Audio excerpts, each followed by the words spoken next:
Bushtail'S Adventure. Story and illustrations by A.J. MacGregor.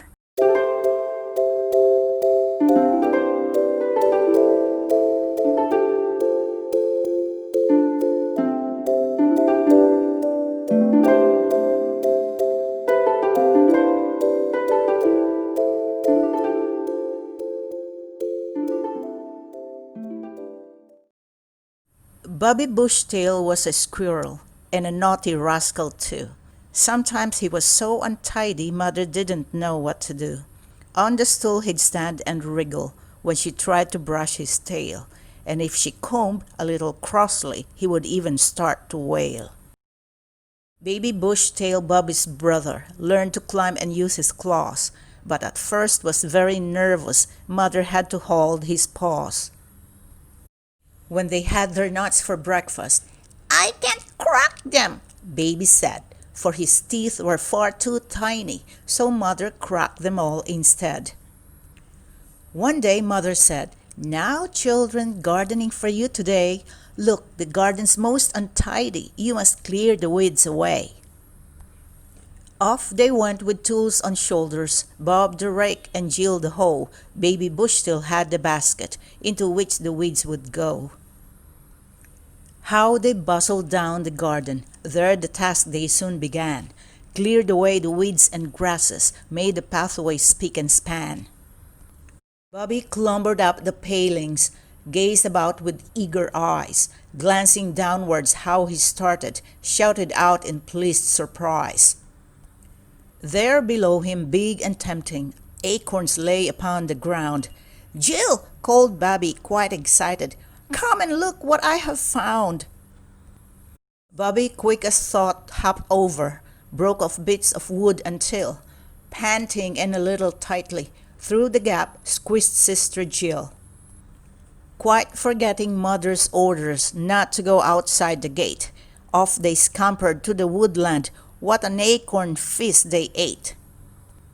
Suddenly around a tree trunk Baby saw with startled eyes. Open-jawed a dog advancing, filled the air with frightened cries. Baby skipped away, and Shaggy was the dog's name, turned to Bobby for a playmate. All he wanted was a game. Bobby, though, was just as frightened, scrambled higher up the tree. Shaggy was a little puzzled. "Why will no one play with me?"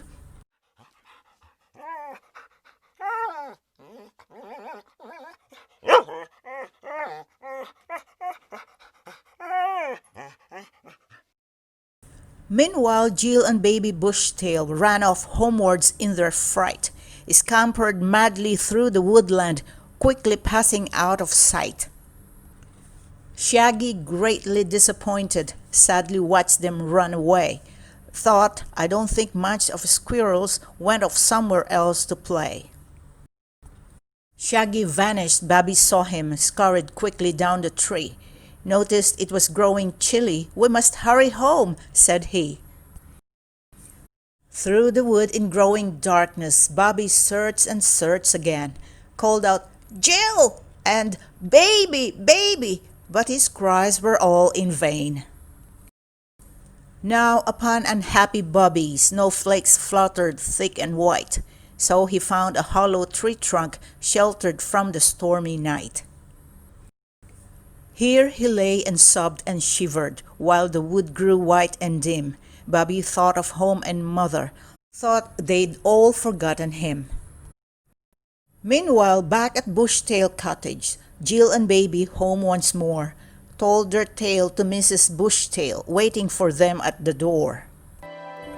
"Well," said Mrs. Bushtail crossly, "now you'll have no jam for tea." As for Bobby, she was worried. Where, she thought, can Bobby be? Mr. Bushtail, rather grumpy and disturbed, said, "We must go back again and search the woodland, lest he's buried in the snow." Softly through the silent woodland went the lantern's bobbing light, till they found him in his hollow, curled up snugly, sleeping tight. Underneath the big umbrella back they bore the sleepyhead. "Never mind," said Daddy kindly, "soon we'll have you safe in bed." Once indoors, however, Bobby by the fire dry and warm, while his mother filled the teapot, soon recovered from the storm. Vowed he'd never more be naughty, run off playing in the wood, disobeying mother's orders, no, in future he'd be good.